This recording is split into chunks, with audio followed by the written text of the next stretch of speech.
Thank you so much for having us. So this started out as a Six Sigma project. I was working on a black belt class. I was working at Via Christi Hope. And actually, to sum up this, there's a statement by William Osler, who is one of the founders of modern medicine, is if you listen to your patient, he'll tell you the diagnosis. And that really is what this is about. So when I was at Via Christi Hope, what happened was we had a patient who had COPD. And I was in the middle of trying to figure out why we were having so many costs related to hospitalization. As I drilled into that, we realized that COPD was a main issue. We had a patient who, as I drilled down even farther, realized that he had 38 days in the hospital in a 12-month period.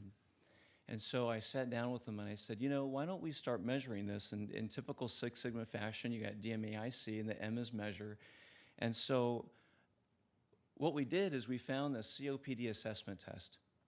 And it's just a simple Likert scale that says, I never cough or I cough all the time. I have no mucus in my chest. My chest is full of mucus. And I said, is there anything that you want us to ask you in addition to these questions? He said, yeah.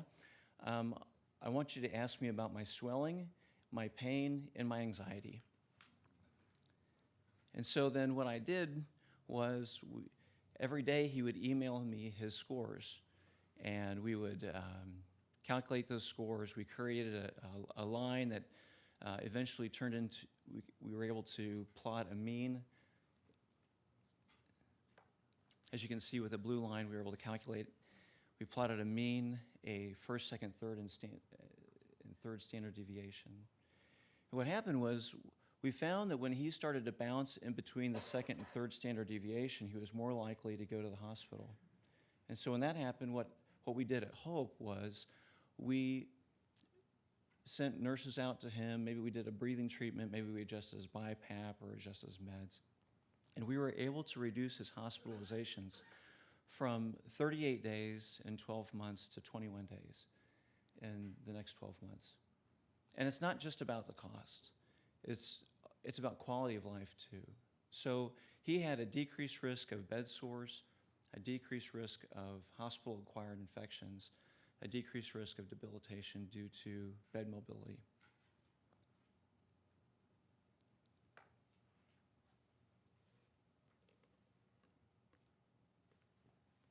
And so then we had some students come in, and the WSU students are really amazing folks. They came in and they said, is there anything cool that you're working on? And we kicked around a number of things, and this was one of them.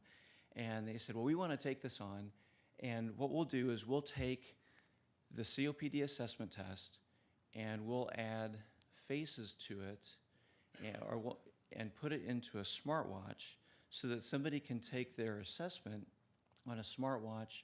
It'll sync with their phone. We'll do analytics, and we'll see where that goes. It was really great sitting back and watching these students excel. They got some accolades from the Wichita Eagle and WSU, and were featured on KMUW. And then we went into I-Corps, and then they had the whole I-Corps process where they were evaluating this opportunity. And what it showed was, at the end of the day, this was a no-go. We just needed to do more research. We needed to do more, ask more questions, do more surveys. And so in that little bit of failure, we were talking earlier, I don't want to call that a failure, actually. It succeeded in saving us probably hundreds of thousands of dollars, so that's a success. So in the middle of that failure, we came back and said, well, let's figure out what actually is going on here. And we looked at the failure modes and effects analysis, the FMEA tool, as a way to kind of describe what we're trying to accomplish here. And the FMEA is a way of quantifying risk. And a good example is to take a tornado. So the FMEA looks at severity and ranks it from 1 to 9, occurrence on a scale of 1 to 9, and then detection on a scale of 1 to 9. So for a tornado, the severity could be a 9. It could wipe out a town. The occurrence doesn't happen that often, so we'll say that's a 2. The detection, well, this is where it changes. So back in the 1900s, tornadoes would pop up seemingly. And so the detection was poor. That would make that a high number, making it a high risk.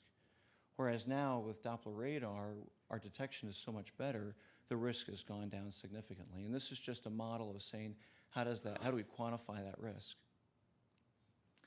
So this is how the watch works, or how our operation works, is that our theory is that if we can increase the detection level, then we can minimize risk. And what is that risk? Well, it's hospitalizations, it's falls, it's maybe a psychiatric hospitalization. But it's about giving the right level of detection based on that patient's risk level. What's interesting about this whole thing, too, is that he actually had a better insight on what was sending him to the hospital than this peer-reviewed test. Like where we had that graph, if we were to label each, if we were to take each of those component indicators and layer it over that graph, the one that most closely matched it was anxiety. And that wasn't one of the questions until he put it in there. The other thing that's interesting about this study too is that there's no biometric data. We didn't put a pulse ox on them, we didn't do any weights or blood pressure or anything like that. All we did was just ask them questions. It's all about just, again, if you listen to your patient long enough, they'll tell you his diagnosis. And so where we're at now as a company is just asking ourselves, well, how can we help more people? So maybe it's the child with a parent who's living in their home in frail health. Maybe this helps them stay in their home. Maybe it's the patient after a general surgery or a hip replacement who, that surgeon or hospital wants to keep them out of the hospital in the next 90 days. Maybe those for folks who are managing a disease process. It's one thing to have diabetes.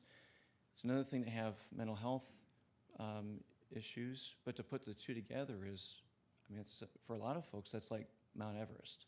It's insurmountable. So maybe there's a way to help out that way as well. And there may be other ways as well.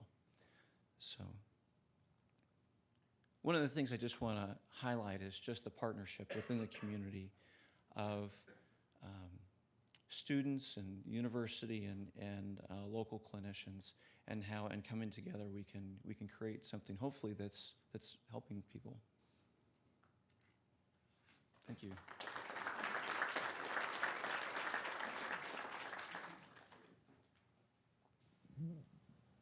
Any questions for Chris?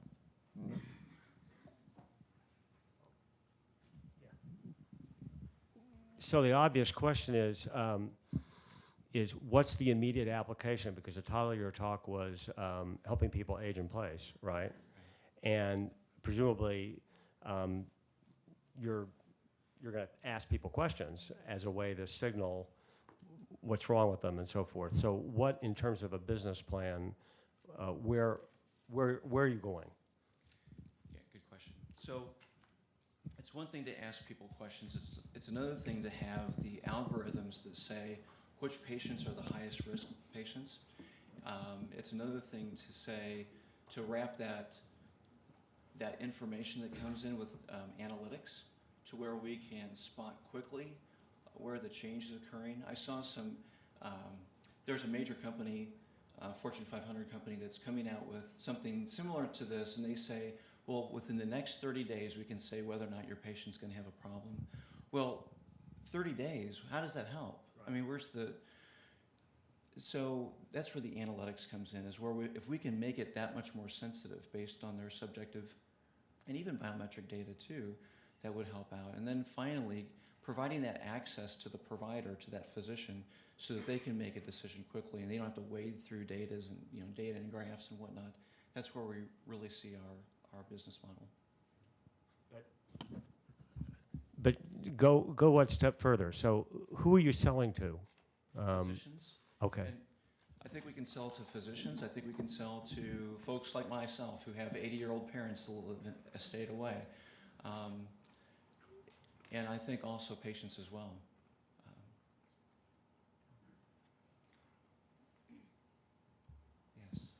It looks like there's the opportunity to combine the medical patch with this service.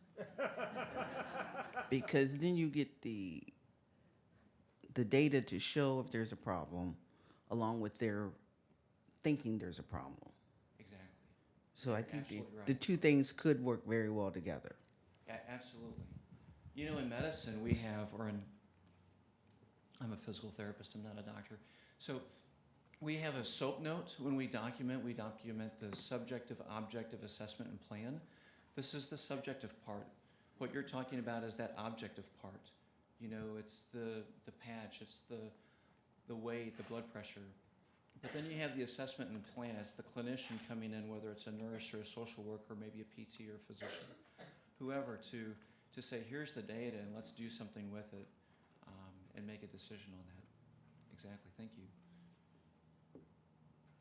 Yes, ma'am. I have a question about the ICOR experience, and so you said it was a no-go.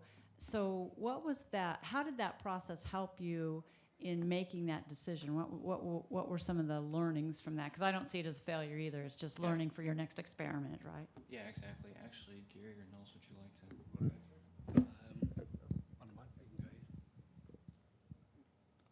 Well, mostly it was a process by which, I mean, the ICOR process is really focused on needs finding and understanding who your customers are and the value you're bringing to those customers. And so, you know, the notion is that you will pivot. You come in with this great idea, and we had this, you know, the smartwatch idea, and we thought this was going to change the world. And then you go and realize that, well, nobody's really interested in buying it. And so that was sort of the whole process, is to you know, understand who your customers are and whether, you know, as engineers, we're really great at making things that nobody wants. And so it's a way to really identify that, well, okay, there really isn't something there, or there is. So our process, we started off with this notion of this smartwatch and you know, rural communities, people who are getting older, allowing them to live at home. And then it kind of shifted to, oh, well, maybe the children who have moved away but are worried about their parents and are feeling guilty, maybe that's what they want, so that actually it's the children who could keep tabs on their parents. And then it became more of a PACE organization, personalized care for I'm sorry. Elderly, yes. Elderly, Yeah. in which they basically become an HMO. You sign over your benefits, and they keep you healthy, and so they want to keep you out of the emergency room. And so this is the way they could monitor your health and well-being. Mm-hmm. And then we kind of went back to another area, and we just realized at the end that we were not at a point where we could say, yep, we're going to go out and start a company and seek investment. And so it was a realization that we needed to do some more needs finding, more clearly identify our customers and the value we would bring to them.